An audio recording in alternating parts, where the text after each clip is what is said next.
the politics and the security issues related to unification. Again, looking at both the cautionary notes, but as well as the optimistic ones when we think about a unification of the Korean Peninsula. I guess for three of you this morning, you know, the theme that's been going through, and it started with Ambassador On's talk, was he kept referring to everybody on these panels as the so-called dream team, using the basketball analogy. And so, because you dream of getting someone else instead of us. Could be. But I do think we do. I do think we have a dream team for this particular panel on the Northeast Asian perspective.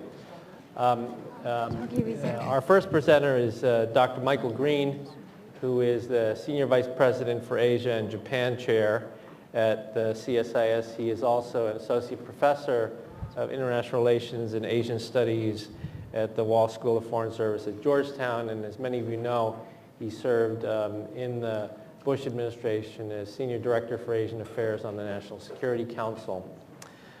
Speaking after him will be Dr. Park In-hui of Ewha University, Ewha Women's University. He is a professor in the Division of International Studies at Ewha University, has an expertise that is quite broad, ranging across U.S. foreign policy, Northeast Asian issues. He's currently on the advisory committee for the Ministry of Unification and received his PhD in international politics from Northwestern. And then we have two discussants on the panel. The first is Mr. Christopher Johnson, who is the senior advisor and holds the Freeman Chair in China Studies here at CSIS. Chris is one of the foremost, within the U.S. government, one of the foremost experts on China policy with a long and distinguished career in the CIA. And I know that I and Mike and others were very happy that he came out of government to join us here at CSIS. So welcome, Chris. And then batting cleanup, if we're continuing with the sports analogies, is Bruce Klinger, who is at the Heritage Foundation. He's a senior research fellow there in the Asian Studies Center, and he too comes from a very long and distinguished career working in the intelligence agencies, both at the Central Intelligence Agency as well as the Defense Intelligence Agency, and he was the CIA's Deputy Division Chief for Korea. So we will begin with our two presenters. We'll start with Mike. Please feel free to use the podium.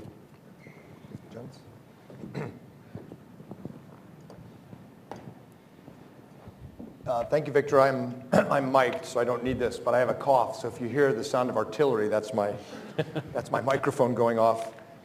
This is an important topic.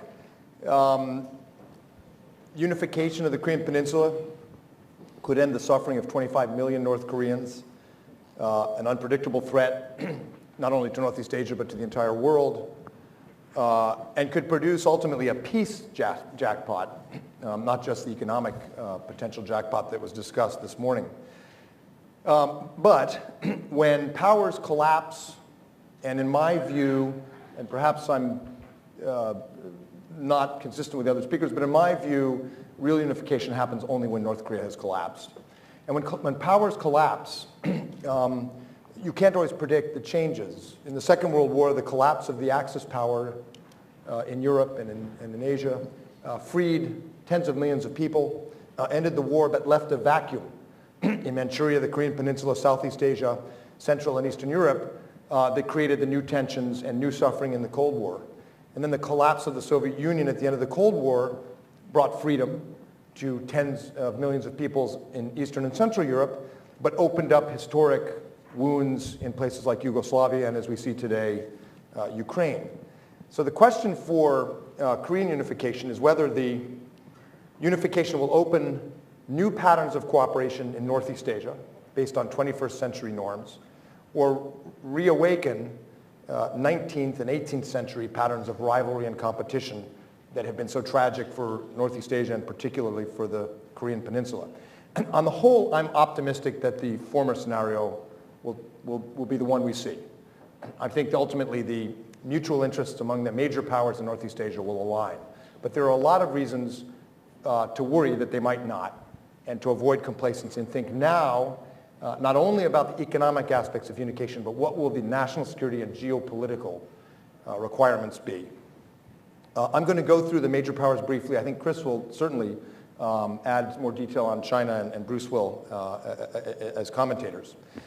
China. I've spent about 20 years in and out of government talking to Japanese, Korean, Chinese, Russian counterparts about what unification would look like.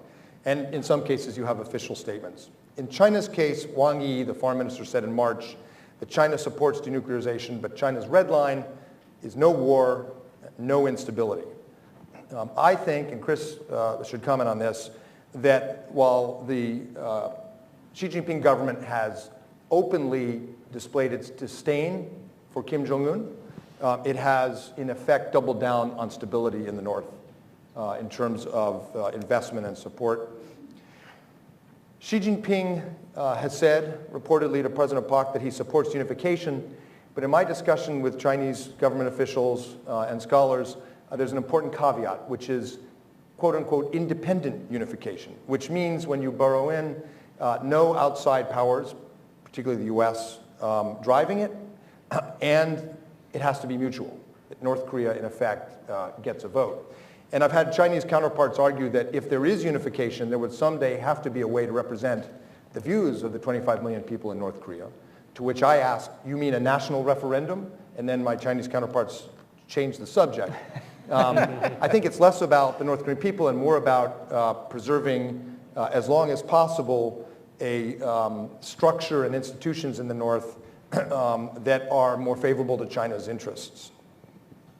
China clearly is concerned about instability, about refugees, and about the implications of a unified Korean peninsula that is democratic and aligned with the US and by implication, therefore, Japan. Not only because of the geostrategy of it, but because of the demonstration effect of democratization and the impact that might have on views in Taiwan or elsewhere within China. There's, I think, a very robust debate within China. The best evidence was the famous Financial Times article by Deng Yuan of the Central Party School's China Study Times, suggesting China should abandon North Korea, that regime collapse was better. He was, of course, sacked. But I still think within the Chinese system there is robust debate. It's just not as public as it was a year or two ago. My belief is that Beijing ultimately sees a delay in unification as being in China's interests, because of the concerns about instability and because of an assumption that time is on China's side, that trade patterns with both North and South Korea are moving in a way that China will have, in effect, a casting vote or decisive vote. The longer this takes, the more economic interdependence there is from both Koreas on China. I think that's the Chinese assumption as they look at this. I also think that the Chinese government, the PLA, worry about some of the consequences of unification. There's evidence that the PLA has prepared for consequence management of chemical or other incidents along the border, that in 2009, the migration of 50,000 armed Kokong militiamen from northern Burma into China was a test case for disarming and returning them, that PLA officers and officials look at as a trial run for a much larger case if North Korea collapses. So the Chinese are not putting their heads in the sand on this question, in my view. But they want to wait. They want it to be, quote unquote, independent. And I believe will do whatever is possible to preserve institutions in North Korea, even if the Kim Jong-un regime goes. So for Korea, what this means is that rapprochement with Beijing and President Park's relationship with Xi Jinping are a good thing, but I think the ROK has to think carefully about how it is framing Chinese expectations and Chinese leverage over this process, and how successfully Seoul is indicating its red line and its bottom line for unification. Japan, I started this business as a Japan guy, and I think today strategic thinking in Japan about the Korean Peninsula is the weakest I've seen in 20 years. It's ironic because the Abe government is very strategic about the maritime domain, about values, about diplomacy. When it comes to the Korean Peninsula, Japan, the country where Yamagata Aritomo 100-some years ago famously said the Korean Peninsula is a dagger aimed at the heart of Antarctica, Japan has developed a bit of a blind spot strategically on the Korean Peninsula. A lot of this is because of the tensions between Tokyo and Seoul, the political tensions. A Yomiuri Shimbun poll in December indicated that well over 80% of Japanese say they don't trust Korea, which is by far the lowest number. And the problem with Japanese public opinion polling is, unlike Korean public opinion polling, which bounces all over, Japanese public opinion polling sticks. And so this is a bit worrisome. Genron NPO, a Japanese organization that does pretty effective popular polling, indicated that 74%, this just came out a couple weeks ago, 74% of Japanese think that Korea is to blame for the problems in Japan-Korea relations, another bad sign. And on the question of unification, the Genron NPO poll found, it's available in Japanese online, that only 12% of Japanese thought that a process of unification had begun, that unification was happening, that the jackpot speech was leading to a process of unification. 26% of Koreans said they thought the process of unification had begun. Polling on Japanese views of unification is hard to find. In 2007, I think it was Nikkei, but I may be wrong, I couldn't find it before today, did a poll asking the best way to solve the North Korea problem. They polled Americans, Japanese, and Koreans. Japanese overwhelmingly said the best way is regime change, which was third choice at the time for Koreans and second choice for Americans after diplomacy and pressure. But there hasn't been much polling since, in part because Japanese newspaper editors were criticized at the time and have avoided it. In general, I think the Japanese view is favorable to unification. Ambassador Muto, the Japanese ambassador in Seoul, has given speeches saying Japan would like to have a democratic, peaceful, stable neighbor that's open for business. That's all good for Japan.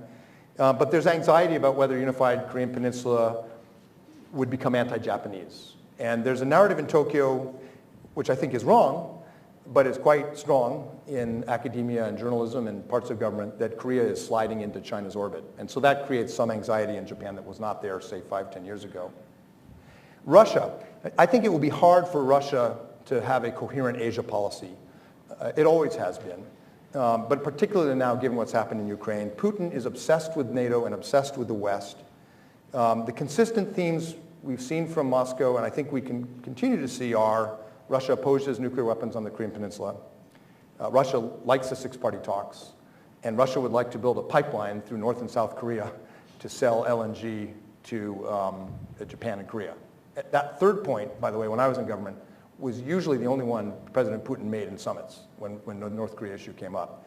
But I think the dominant feature of Russian policy in Asia is going to be alignment with China because of the preoccupation with NATO and the West and the United States, and that we'll see Russia try to peel Japan and Korea off from the Western camp to try to break up pressure on them for Ukraine. At the end of the day, though, I think Russia will play a very important role in unification. As a repository state, Russia is able to accept fissile and nuclear material in the denuclearization process, and they have experience doing it with the United States. And that's an asset. The Russians are pretty experienced diplomatically in the six-party process. As a permanent member of the UN Security Council, will have an important role to play diplomatically. So Russia is a long-term investment, but in the near term, I think it's going to be difficult for Russia to play a positive role. The United States, last but hardly least, an Asia-Pacific power. As Sid said in his excellent presentation, the U.S. has been the most consistent supporter of unification of the Korean Peninsula outside of the Republic of Korea itself. The administration strongly supports President Park's policies on unification, as you heard. The expectations, I think, for any U.S. government would be that the Korean Peninsula, when unified, would be non-nuclear, democratic, although government officials tend not to say it because it's presumptuous, continuing the U.S. alliance. Non-nuclear means, in the near term, the very difficult job of preventing the leaking of nuclear material, weapons, chemical, biological, and engineers or weapons officers who know how to use them. That's going to be a very, very tough near-term problem.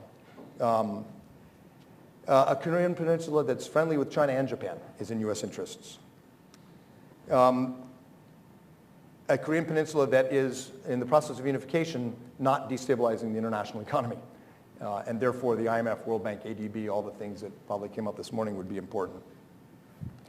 And a process of unification that, that is legitimate in the eyes of the world, and I have to say it in the eyes of the Congress, in terms of transparency, denuclearization, property rights, rule of law, in the process of integrating North Korea into the ROK. At the end of the day, the U.S. has a big stake in successful democratic unification of the Korean Peninsula, not just to get rid of the North Korea problem, not just to turn Northeast Asia power relations in a positive direction, but to set an example, which Korea has done before. Korea's democratization in the 1980s, when I traveled to Indonesia or Myanmar, is the one that military officers who agreed to democratization point to. They don't point to the US, they don't point to Japan, they point to Korea, which successfully transitioned to democratic rule from military leadership and did so smoothly and created an enormous economic growth process along the way. That's pretty darn attractive to the TNI or to the current military in Myanmar. And I heard this in spades, as did Chris, when we were in Naypyidaw and Rangoon a year ago. Getting this right will have a powerful demonstration effect in the cross-strait situation and elsewhere, just as unification of Germany and the democratization process in Eastern Europe had a powerful effect on Korea and a powerful effect in Asia. This could be a very, very important demonstration effect. Korea has the toolkits to do this, to align the major powers behind a view of unification as a jackpot, not only economically but for peace. I think the key tools will be the alliance with the United States, which is in good shape. I agree with Sid. The right balance of relations between Japan and China, which Korea does not have right now. High standards for human rights, democracy, denuclearization, strong leadership in international organizations, which Korea is demonstrating right now. And then Korea is going to have to fortify its own democracy, healing internal divisions, building consensus. And I would credit President Park for doing this. I think one of the most important aspects of her speeches on unification is she is building a middle ground in a very divisive Korean political environment where people can talk about unification and begin to have consensus within Korea, which will at the end of the day be the most important thing. Because Korea's coherent stability, vision, and determination on this will set how China, Russia, Japan, the US, and all the rest of us play our parts in this important process of unification. Thanks.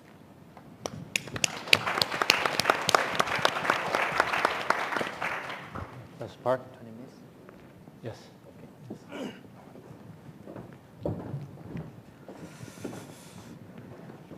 Okay.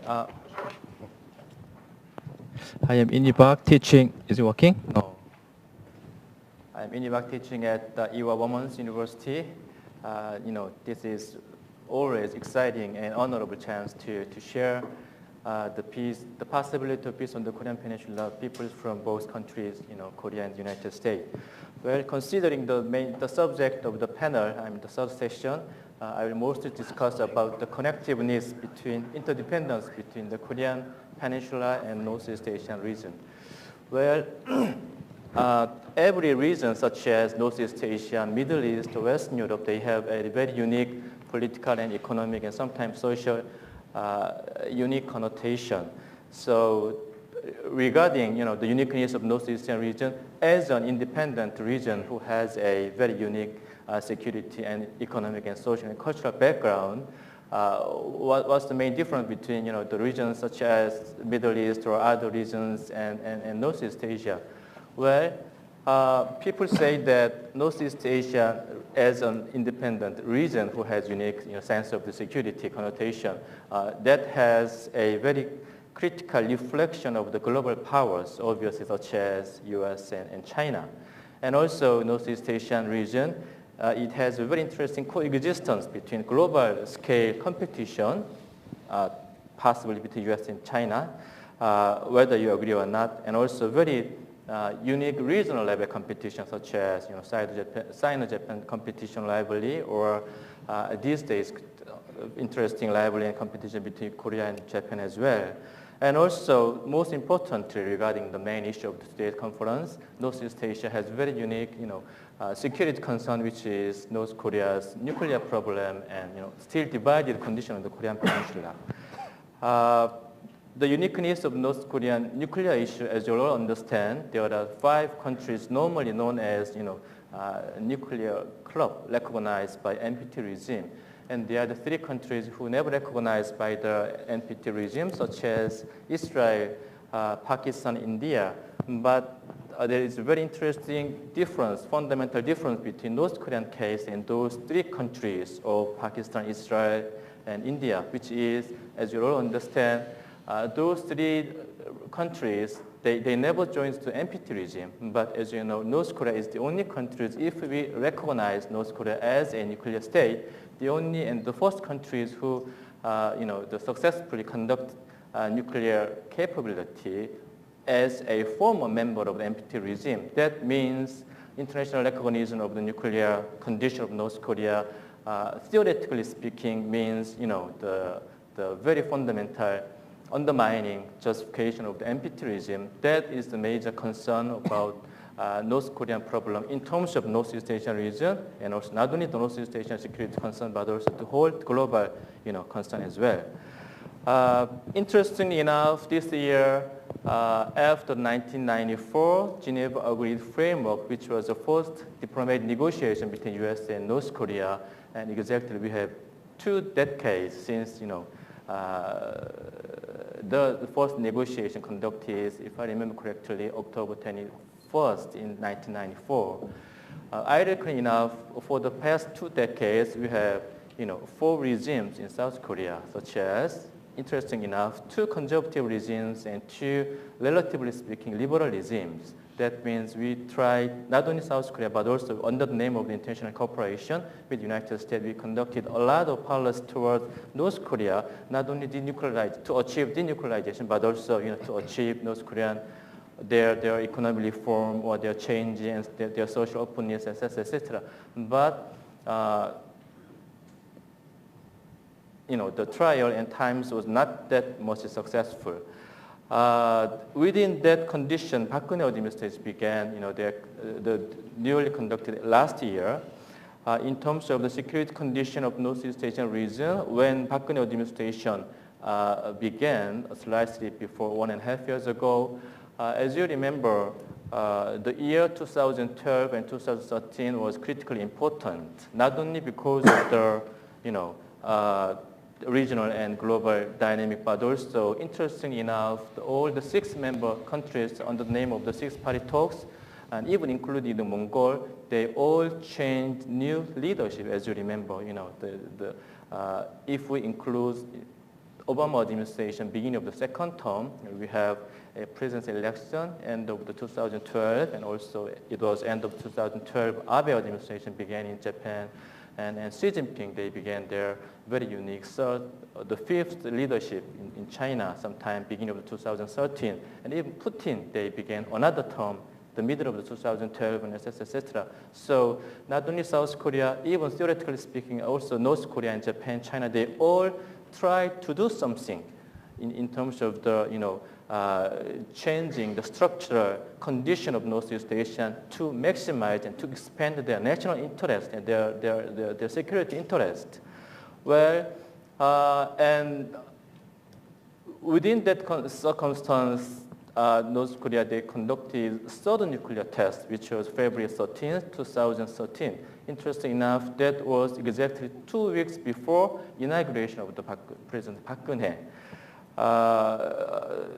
So people say that this is kind of interesting time and opportunity to begin kind of new approaches to handle North Korean problem and also to achieve fundamental security and economic prosperity in Northeast Asian region. Well, within that context, it is very interesting, findings regarding, the prosperity and security condition of Northeast Asian region, which is people say that one of the interesting opportunity to bring stability within the region is to learn something from European countries. simply speaking, kind of Northeast Asian version of Helsinki process, whatever you may call. Based on that argument, it is very interesting findings again in Northeast Asia, which is if you include only 3 countries' GDP, I mean China, Japan, and Korea's GDP is almost 25% of the whole global GDP. Okay, so in terms of economic and social and cultural happenings, it is very interesting interdependence and very close, invisible integration between those 3 countries. But if you move to security and political condition, such kind of invisible economic or social integration never easily transfer to positive outcomes or positive mutual respect between those countries. Theoretically speaking, as you know, people say that there's no spillover effect from social and economic condition and to political and security condition. Not only South Korean President, East Asian, Northeast Asian leaders, they have very interesting articulation or naming to describe such kind of wider gap between political area and economic area. For instance, President Park Geun-hye, she mentioned, according to her terminology, it is kind of Asia paradox, known as outside of Korea, to describe the interesting and ironical gap between those 2 realities. As long as we have such kind of wider gap between political area and economic area, the establishment and permanent peace between the 2 Koreas and unification on the Korean Peninsula may be not that easily achievable. So again, in terms of the connectiveness and linkage between Korean Peninsula and Northeast Asian region, one of the critical approach or solution to figure out the permanent stability and economic prosperity in Northeast Asian region is to achieve unification on the Korean Peninsula. Well, interestingly enough, the divided condition on the Korean Peninsula, some kinds of could be arguable issue, but divided condition on the Korean Peninsula is kind of outcomes or consequence of the international politics in one sense. So that means to achieve peace and unification on the Korean Peninsula also should be something conducted from international circumstance and international cooperation. If you think about the beginning of the modern international relations in Northeast Asia, I would say that someone may have different viewpoint, but I would say that beginning of the modern international relation only after World War II. Every country, each member state may have different background, but modern sense of the sovereignty, modern sense of nation state broadly shared only after World War II. That means unified Korea, Northeast Asian having unified Korea never experienced in the time of the modern international relations in East Asia, in Northeast Asia. Again, that means to fundamentally handle the structural problem, wider gap between security condition and economic reality may be achieved by the unification on the Korean Peninsula. By saying unification jackpot, whatever, by saying unification breakthrough, specifically means in terms of the political sense, such kind of expansion and positive interdependence between peace on the Korean Peninsula and peace and stability in Northeast Asian region. Well, to achieve that goals and to achieve such kind of future process, we have also a couple of the concerns and problems as well. One of the critical concern is, as mentioned, positively mentioned, the special envoy, Mr. Saylor, during the luncheon session, but still all the discussions that we had in the morning session under the name of the economic benefit, the economic, the rosy outcome, future outcomes after the unification, those are all kind of third or second or even fifth or, the fourth buttons. We just assume that the first button will be easily handled, which is denuclearization of North Korea, and which is the possibility of regime change or whatever in North Korea. So the unification should include, more specific condition and more specific policy suggestions that, that may bring the positive process of North Korea's denuclearization. Again, also in terms of the concern to achieve Korea's unification within the context of Northeast Asian region, I also think about how to visualize the neighboring states' benefit from the unification of the Korean Peninsula. That means theoretically, whenever we have a chance, we say that unification could be beneficial not only to the two Koreas, but also, U.S., China, Japan, and even Russia. But it is still a very tough question how to visualize or specifically, show the specific future benefit of the unification to those neighboring countries, not only in terms of the theoretical, terrain, but also in terms of the specific benefit going to those countries, those member countries.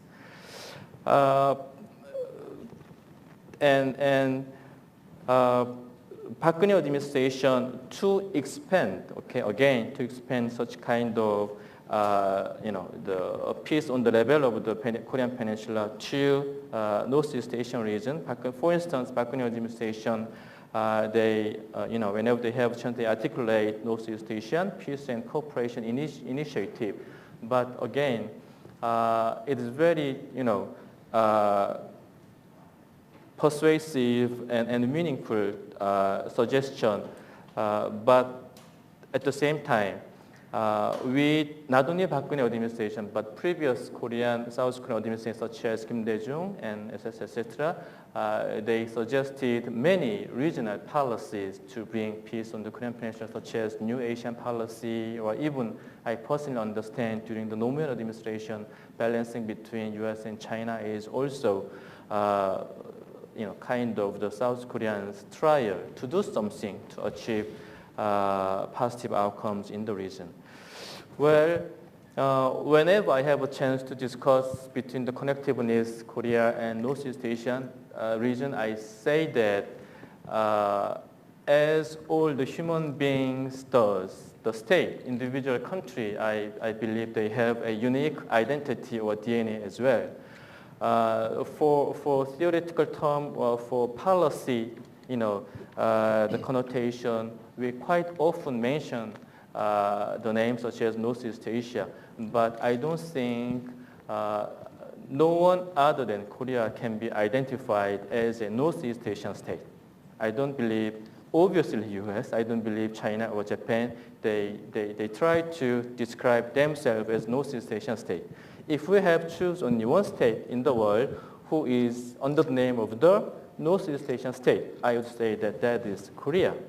That means, again, regional stability and prosperity of Northeast Asian region is the most critical condition to guarantee or maximize South Korea's, the future Korea's national interest.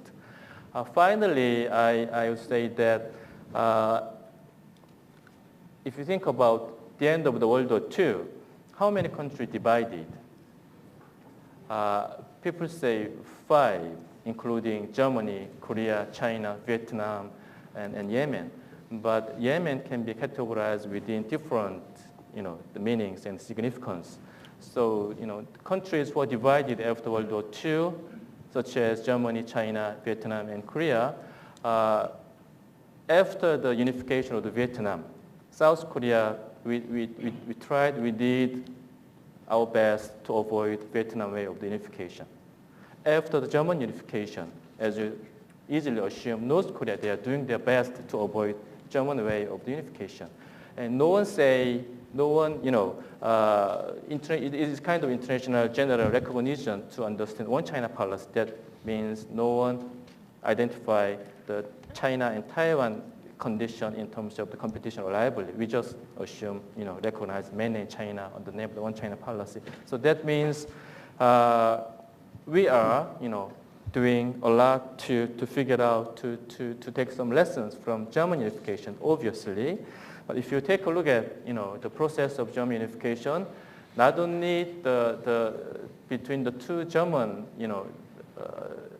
integration or the process, but also European diplomatic condition and global diplomatic circumstance was very critical factor to bring the permanent unification in case of Germany. That means Korean unification, which is obviously positive to neighborhood countries and to global society as well, but we have to visualize that. And again, because of the unique interdependence between Korean case and Northeast Asian region, international cooperation and efficient,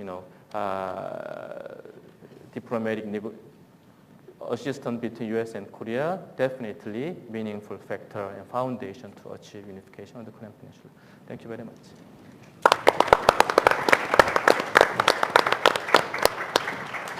There are two discussants, starting with Chris Johnson. Thanks.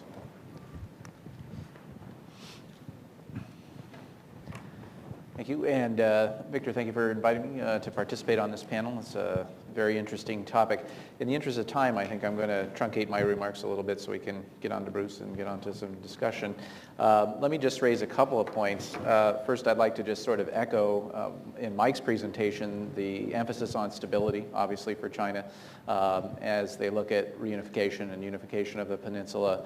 Under what terms that would take place. China's core principles really haven't changed on that front. They do want it, as Mike said, to sort of be independent. They want the North Koreans to have a heavy say, and obviously the thing they want the least is U.S. troops right on their border. That's really been the long-time concern. There's been a lot of debate since Xi Jinping, the new Chinese president, took over power in the fall of 2012 about whether or not China's North Korea policy has been changing, and therefore its general approach to the peninsula writ large. Kind of the key indicators that people often cite on that is the reordering of the phraseology, if you will, for the Chinese in terms of its priorities on the peninsula, moving denuclearization to the front rather than its former position in the third of three. Some discussion about whether or not there's a more robust debate now inside China with regard to the role North Korea plays for China as a buffer state, and in fact whether or not that continues to be the case. That debate was really quite strong early on in Xi Jinping's tenure, with some sides arguing it doesn't really matter what type of regime we have there as long as there's something physical there that serves as this buffer, and others arguing that that may have been true in the past, but increasingly provocative North Korean behavior may be making that less true and damaging our position in the wider region. It's my sense that this debate has largely quieted, if not completely gone away.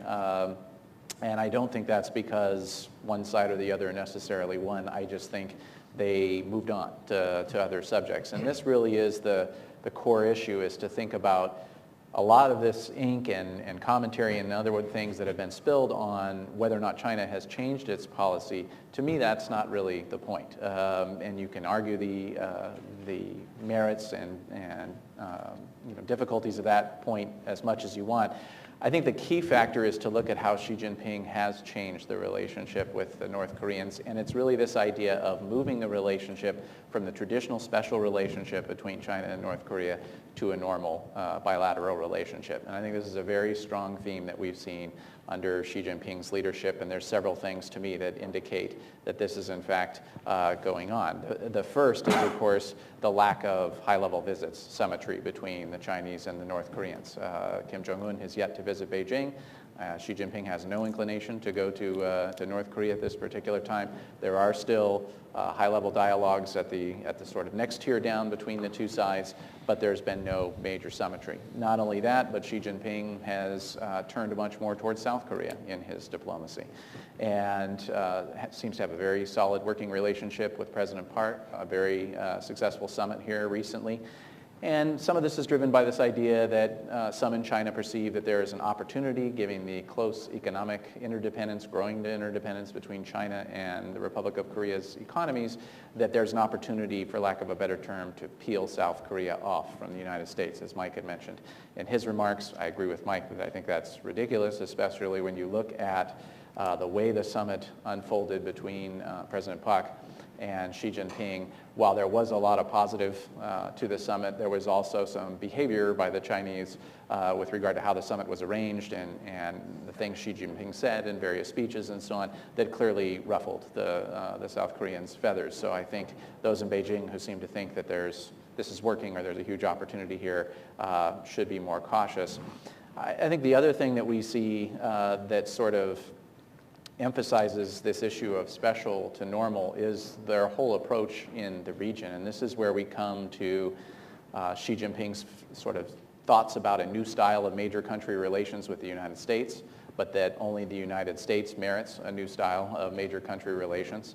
For all the other regional players and everyone else, it's more this sort of great power diplomacy approach that is emerging. So gone is the sort of rhetoric of Deng Xiaoping of biding their time and keeping a low profile internationally, and instead we see much more of a philosophy where the idea is China is already a great power, a rising great power, but has already arrived at that status and should act like a traditional great power in its foreign relations. And this has a real impact on its approach to the Korean Peninsula. I think with North Korea, the message we see from the new Chinese leadership is basically, we are the big brother in the partnership, you are the little brother, your behaviors should not be such that cause us problems as the larger party, and we're not going to make special sort of arrangements for the traditional special relationship, such as making sure every time we have a visit with the South Koreans, there's a parallel visit with the North Korean side and so on. And in fact, it appears to me that relations between the two leaders in particular, well, they're basically non-existent between Xi and Kim Jong-un, and I don't see them radically improving in the near future. Likewise, we see the similar approach with South Korea, where the economic interests, the other interests that China's have on the peninsula right now lean in that direction. So we see him emphasizing that relationship, and I think this is going to continue going into the future. So what does this mean for how the Chinese might be thinking about unification? I very much agree with Mike that this sort of idea of delayed unification is in their interest. They don't want to see this happen anytime soon. Certainly, they believe that time is on their side in both pieces of the relationship, especially I think with South Korea, where they do believe that over time the economics and other factors will allow them to have stronger sway with the South Koreans. And the sense as well that this way they'll have a better sort of set of eyes and ears, if you will, by re-emphasizing the relationship with South Korea, getting a better feel on both sides of the peninsula for how they're approaching Korean Peninsula issues and the potential for unification. I do think over time that the Chinese don't reflexively deny the interest in or opportunity for reunification. But for now, the debate about whether or not that can happen and under what terms has largely been shelved. And I think that's the other thing to stress, just in closing with China's approach, is that it's my opinion that Xi Jinping actually is not paying a lot of attention to North Korea policy or to Korean policy writ large, other than this warming to South Korea. He's set out the tenets of their approach, and he's kind of letting it hold for now while he works on issues with Russia, relationship with the United States, and so on. So whereas under Hu Jintao, the issue was a little more on the front lines, and a lot of that was due to North Korea's behavior, I think with the Xi Jinping administration, we're seeing obviously the need to continue to manage a relationship very carefully, strong concern about what happens on the peninsula, but it's not going to be a strong driver for their diplomacy going forward. Likewise, I think the fundamental reason for why we've been able to see this change is because of Xi Jinping's rapid consolidation of power and the fact that he is running Chinese foreign policy pretty much unilaterally. The formal mechanisms of Chinese diplomacy are not operating as much as they were under the previous leadership. Foreign ministry has very little say on these policies. Even the party's international liaison department, which was very influential in shaping the relationship with North Korea under the previous administration, doesn't have a whole lot to do with it at this stage, or certainly not the independent influence that they had before.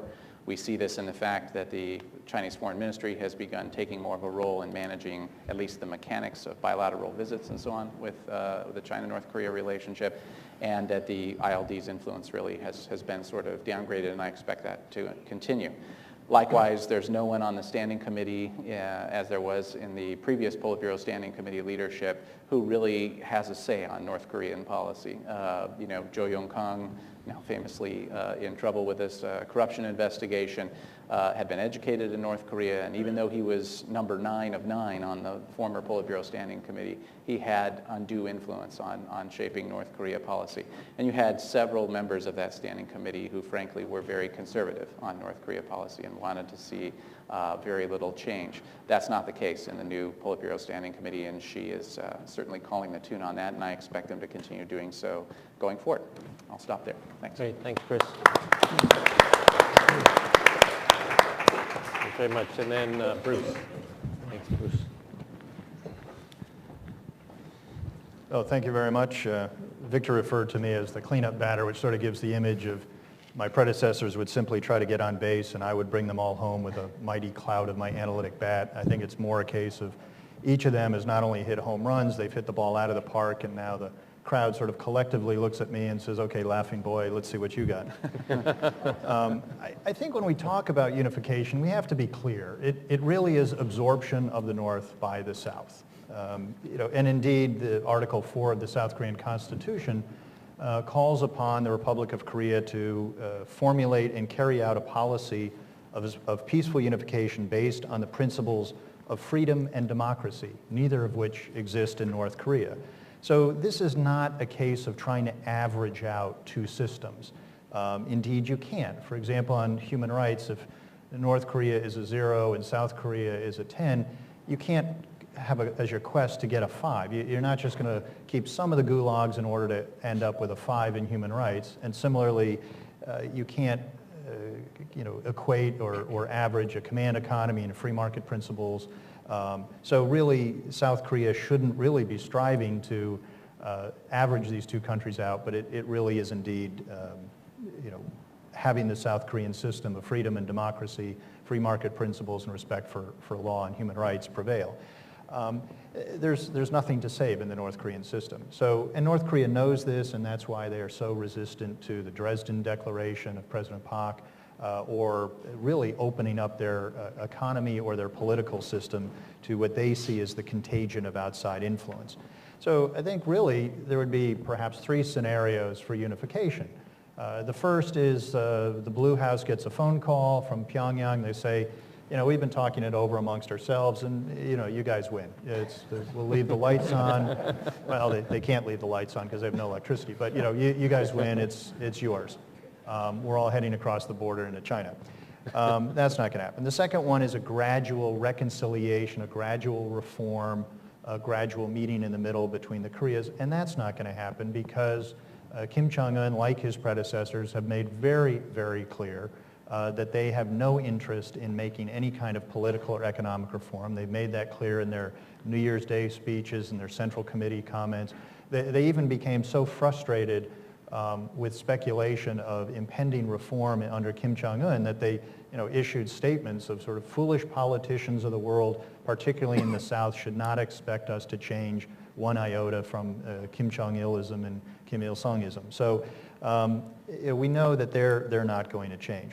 Now, as we look around the area, as our speakers have done, is at some of the other players, with China, I agree that China has not changed its policy, and certainly China, even though it said it accepts Korean unification, I think there's a very big asterisk as to what conditions they would accept it upon.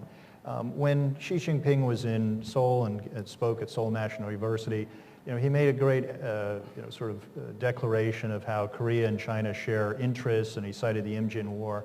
I might have said, sir, there's a more recent war where China fought against South Korea, and also when, as some Koreans will blame the United States for dividing the peninsula, but the UNC forces, the Allied forces, were on the cusp of uniting the Korean peninsula when China was the one that prevented that. So I think that's something to keep in mind when Beijing has its latest charm offensive towards Seoul.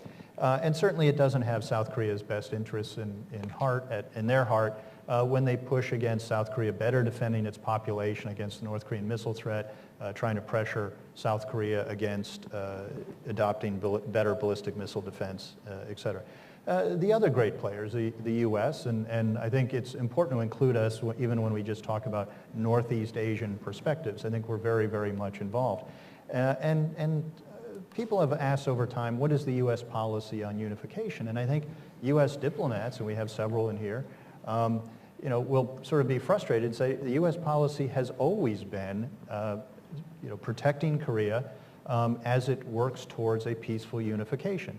And as the father of a teenage daughter, I sort of think it's fine for the Koreas to talk, it's fine for the Koreas to date. Our role is sort of the protective father walking 10 steps behind with a shotgun, making sure Korea is not taken advantage of. So Korea should be in the driver's seat. It's a matter for the Korean people. We just are there to make sure that South Korean interests are protected. And when people ask what would be the role of U.S. forces Korea after unification, really, I think it's too early to say. It would depend on the timing, it would depend on the circumstances of when that happens. Perhaps both the U.S. and South Korea would see no more need for U.S. forces Korea, and then we would come home. Or there may be growing concern, as there is now, about Chinese intentions or other things. So, I think that's an issue we can, sort of skip over for now. There's also been a lot of talk today about the jackpot. And I think really that was an appeal by President Park to the South Korean populace.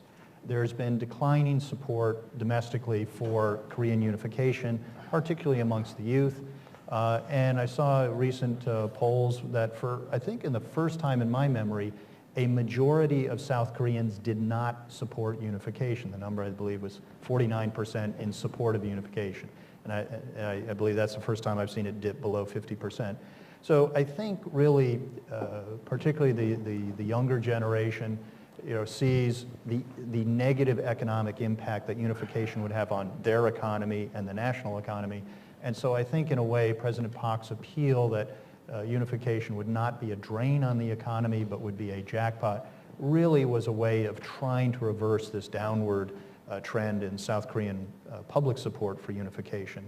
I think we can all be hopeful for unification.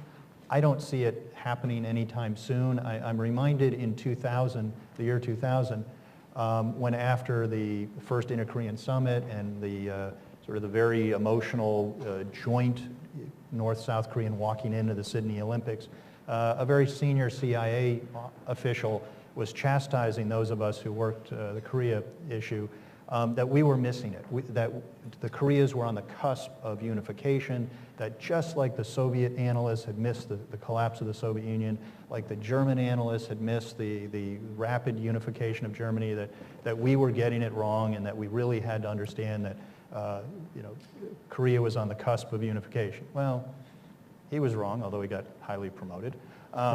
It's, as we pointed out at the time, that if this was like the Germanys, it wasn't the Germanys right after the fall of the Berlin Wall. It was more like the Germanys in 1970 when there started to be engagement. So I think we can hope for unification. Certainly we should be prepared for it. But I think, I don't see it happening anytime soon.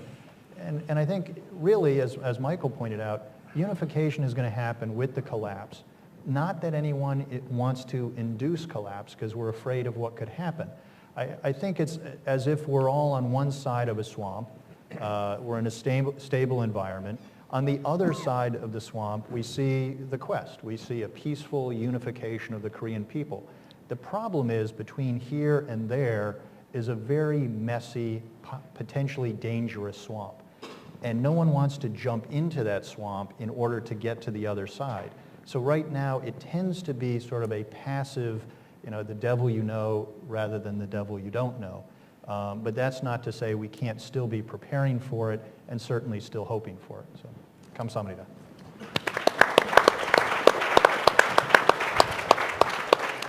Thank you, Bruce. I want to thank all of our panelists in particular for staying within their time constraints, because we actually have some time for a question and discussion. So I'm going to open the floor in a minute, but before I do, I want to put one question in the queue for our two presenters, and that is that in the morning session, when we talked about some of the economic and business and investment synergies, the term peace dividend came up a number of times. And obviously no one can quantify that, but they deferred to the panelists in the afternoon to try to explain what a peace dividend would look like. So I would ask our two presenters to think about that, and specifically how they would imagine a peace dividend from unification. Now I'd like to open it to the floor for questions. Yes?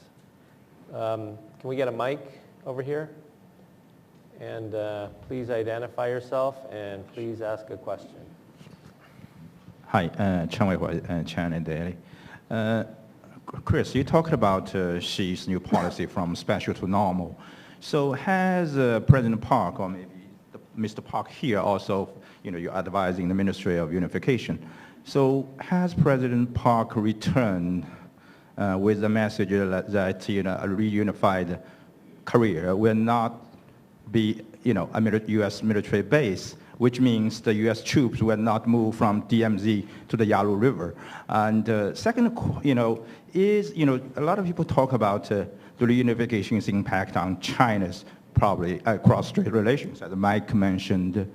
But according to the panel's discussion this morning, the conditions of exchange of economic activities, people's exchange, that seems to be more mature on the Chinese mainland Taiwan side. So could Chinese reunification actually happen earlier? Thank you.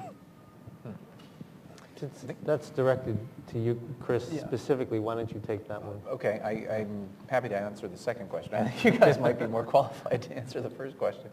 On whether or not China-Taiwan reunification could happen more quickly.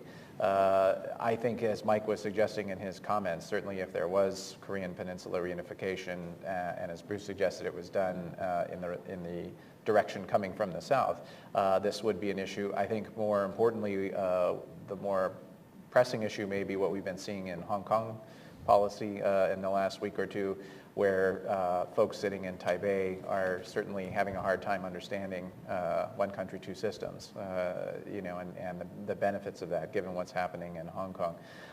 So I think we have to watch and see what happens over the course of cross-strait relations in the coming months. If we have a situation where in the upcoming local elections in Taiwan, the Democratic Progressive Party is seen as doing particularly well and so on, then the trend line may be, in fact, toward another period of more difficulty in the cross-strait relationship. Certainly, if, as I said, there was some sort of massive movement on the Korean Peninsula, this would then put some pressure, I suppose you could say, on the two sides, as they would then be really the one remaining World War II unresolved issue. As far as Madam Park's assurances to President Xi, I don't have a sense for that. Maybe others do. Well, I don't know, and Professor Kim might. I very much doubt that President Park would say to Me too. Xi Jinping that there would be no U.S. bases north of the DMZ or anything specific at all about U.S. forward military posture on the Korean Peninsula after unification for a whole host of reasons. One is there's no guarantee the U.S. Congress will want U.S. forces on the Korean Peninsula. Yeah. It depends on what the security environment is. What are the threats? Is the Korean Peninsula going to face a security threat from China or not? And if it is, what kind of alliance and what kind of posture would be best for Korea's interests and tolerable for the U.S.? And so, as someone, I think Bruce said earlier, I think that an alliance without some military presence is just not as credible or useful to the Republic of Korea. We have an alliance without bases with Australia, but I think that's a unique exception. I think because Korea would rely on the U.S. extended nuclear deterrent and the credibility of deterrence, where it really is in a critical situation, means you have to have boots on the ground. You've got to have some physical demonstration. Some people call it a tripwire. My friends in the 2nd Infantry Division call themselves a speed bump. Whatever it is, I think there would be some kind of presence. Militarily, I don't think the U.S., who knows who will be running the Pentagon at the time, but I don't think the U.S. will want troops on the Yalu River. Politically and operationally, it doesn't make sense, but I think there could be some presence. But what that would be, nobody could say. And so it would be foolish to put that as a chip for that reason. And it also would be foolish because it would suggest that the ROK will not determine its own security requirements. And I think it's very important for President Park or any Korean leader to make it very clear that the ROK is going to determine what it needs for its security, including alliance with the U.S., including multilateral, or whatever approaches it is. And it would be, she wouldn't get much for it, and it would send the wrong signals, and you couldn't really say one way or the other what the presence would be. Now, I don't know what actually happened, so Professor, you may know the inside story. Well, again, as you mentioned, the future, the possible changing nature of the Korea-U.S. alliance quite depends on what kind of security circumstance when we have the process of unification, obviously. But at the same time, we need to think about that. Theoretically speaking, the alliance partnership, from the Korean side, U.S. is the only alliance partner. At the same time, but from the U.S. side, I'm not sure how many alliance partners, more than 30 or 40, I assume about that number. But in terms of the North Korea and the China relation, from Chinese side, North Korea is the only country who described as alliance partner. At the same time, from North Korean side, China is only one country who is on the name of the alliance partnership. So it's a very complicated situation, all the alliance partnerships, but again, quite depends on the, what kind of security circumstance around the Korean Peninsula is pending on the process of the unification. On this peace dividend question, I'm a little more skeptical that there's going to be a big peace dividend. We don't know, but I'm not sure that we can predict it for a couple, if I could. Yeah, please. One reason is a significant part of Korea's defense is now handled by the United States. And after unification, I think the pressure from the U.S. Congress would be, as it has been for decades, for Korea to take much more of a role in its own defense. So there are going to be some requirements in terms of intelligence and ISR and so forth that we've been trying to get the Korean government to pay for, that they would be more likely to have to pay for. Why? Because the PLA defense buildup, the military budget has been increasing for over a decade at double-digit numbers. Japan, although I don't think Japan's a threat to Korea, has a pretty considerable defense force, and Russia. And so there's still going to be an environment of uncertainty that's going to require an investment in defense and new capabilities. I would like to see it in alliance with the U.S. and embedded in a multilateral process that builds confidence. But I don't think that any Korean president's going to say, because the North Korean threat is gone, we don't have to worry about these other large militaries in this region. Now, there will be defense cuts, and I suspect the draft may go away and things like that. But there will be other requirements that will have to be filled. So is the peace dividend 20 or 30%? Maybe. Is it 50%? I doubt it.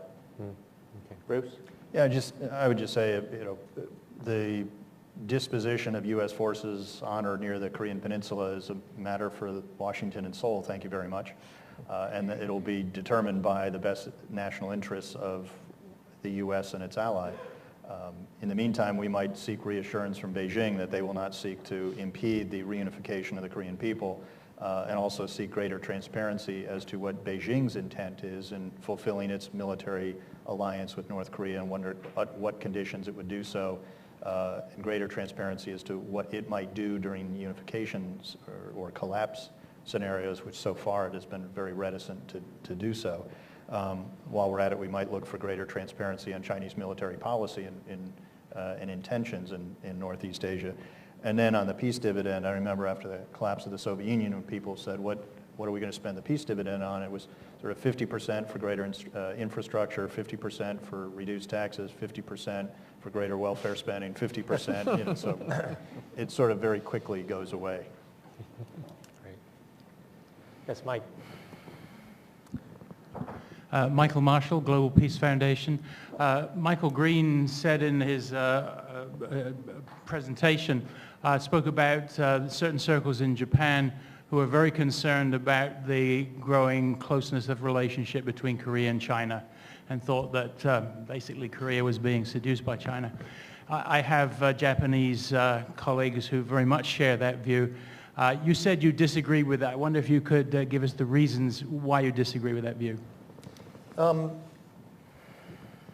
I think that the Japanese observers of the Republic of Korea's current foreign policy strategy do not fully appreciate how strong the U.S.-Korea alliance is. And so they're looking at everything, this is a bit of an exaggeration, but largely through the problem of China and Asia.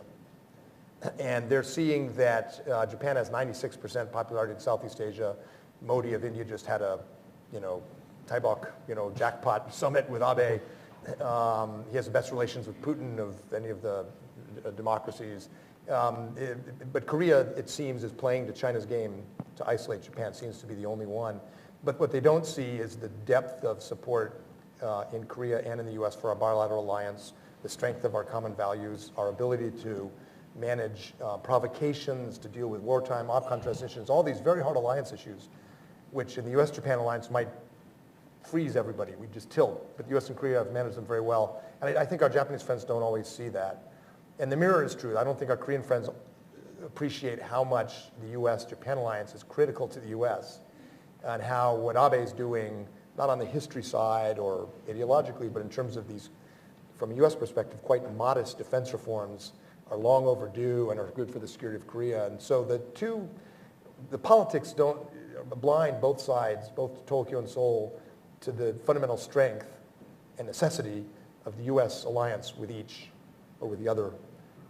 But it is a powerful narrative, and I think it's changing. I think it's slowly beginning to change.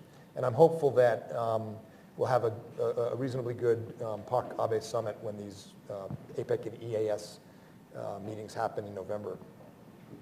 Fingers crossed. Please. Park. Regarding that question, not only from the Japanese side, because of the increasing cooperation between Korea and China, someone may have I'm not sure how many of you, but someone may have some negative understanding. But I do clearly say that if you have the same voice inside of the U.S., I would say that I don't think the closeness between Korea and China definitely replaced Korea-U.S. alliance. I mean, obviously, we share a lot of meaningful values and democracy and freedom and market principle as well. If you think about the last year, 60s U.S.-Korea alliance, we agreed a new statement. Within that statement, we agreed and we showed that very, the meaningful positive mission and functional, the goals as well. But comparing the neighborhood countries such as U.S., China, and Japan, South Korea, we have very limited policy options and relatively speaking, limited, diplomatic asset. Because of such kind of condition, sometimes you may interpret, we are a little bit aggressive, jumping to China's side. But again, we are not replacing something or comparing something just on the name of the Korea's national interest, but under the principle of the, values and fundamental, ideas and human rights, etc., obviously. Thank you. Yes. Listening to the panels this morning and now, seems to be a couple of conclusions can be drawn. Some said, some not said. Some not said is if Korea wants to be united, and we want it to be free and free enterprise, democratic, human rights, if Korea ever is going to move that way, there's no other country except South Korea that must take the initiative. Would the panel agree with that view? Nobody else will take the initiative to bring Korean Peninsula to the kind of country, one Korea, that we talk about. The second thing that emerges kind of as a commonality that's been said many times is cost and benefits. Everyone agrees that seems to be the benefits are very great and it's perpetual. And cost is a very heavy, but it's short term. But in terms of time, the cost will be a lot heavier first, and it will take 12, 15 years. And then stock markets emerge and so on. The bonanza may or may not happen. It's the time in the middle that I want to ask some questions about the panel. The Japan, China, Russia all has very heavily nuanced attitude towards Korea's unification issue. And their position is now, with the current situation of divided Korea, with all the histories culminating to this point. Now, let's say we are at about half point into that. Somebody characterized, we have two scenarios, very perpetual, consensual approach, and then abrupt and drastic decline, collapse of North Korean regime. But in all reality, it'll be some combination of the two. It'll be perpetual dialogue, consensual way, and at some point, I think it'll be coming down to some drastic. By the standards of today's view, it's not so drastic. It may be a little bit less shocking than what can be anticipated from the collapse of the regime now. But let's say there is some movement, there is some peace, direction, and 5-6 years passed, and somehow idea emerges. Unification is an irreversible, invincible direction. It's the way to go. It's a set, and there's no way to turn around. If Korean situation somehow reached that point, what then would the attitude of Japan, China, and Russia would be? What I see in the panel is all experts. You have a China chair, Korea chair, and Japan chair. So I cannot see where else I can go to get a better opinion. So at that point, some 5, 6, 7 years from now, suppose that ideally an idea is established. Korea is going to be united. There's a lot of problems, a lot of hassle, chaos, but that's the history. Okay. That's the stream. It's going. At that point, what Okay, will let's get the an answer. attitude of the Let's get an answer from our panelists. Let's get an answer from. So, Dr. Park. Well, yes, obviously, you know, it's our problem, okay? It's our, you know, under the, our mission, and, you know, South Korea is supposed to have full degree of authority in terms of how to achieve the, you know, unification. But again, as I briefly mentioned in the presentation, you know, if you think about the divided condition, the beginning of divided condition, and the process and development of divided condition, obviously, international cooperation and international circumstances is one of the critical factors to achieve peace and prosperity in the Korean Peninsula. So I'm not missing, you know, I'm not saying that the, you know, international players is more important than Korea, you know, the independent authority. But I'm just saying that you know, international factor is very critical, the identity and nature of Northeast Asian region, and at the same time, in the middle of the, in the center of the Northeast Asian region, South Korea's problem is existing. That's, you know, just what I'm saying. I like Bruce's 1 to 10, you know, thing, because you can't get unification by having 5. I thought that was a good way to put it. Another way to think about it is, what keeps the Kim Il-sung, Kim Jong-il, Kim Jong-un dynasty in power?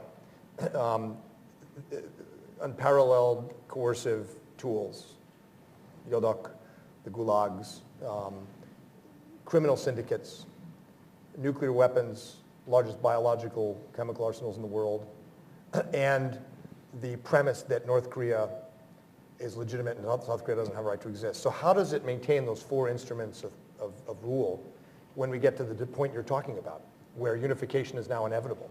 Because none of those will be acceptable to the international community.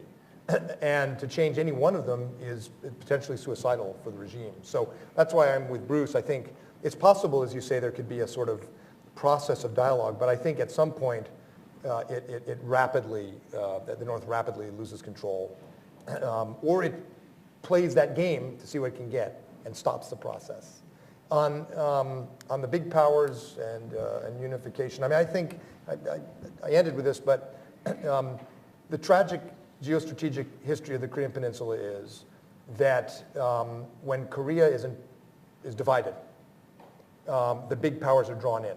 And historically, when Korea is divided, different camps invite in big powers into their internal struggle. And that's the source of much of that and geography, and they're related, is the source of much of the tragedy of the Korean Peninsula. So if the big powers think there's not consensus within the South, or that there's a wobbliness, they will be tempted to come in and try to dominate the process at the expense of the other big powers.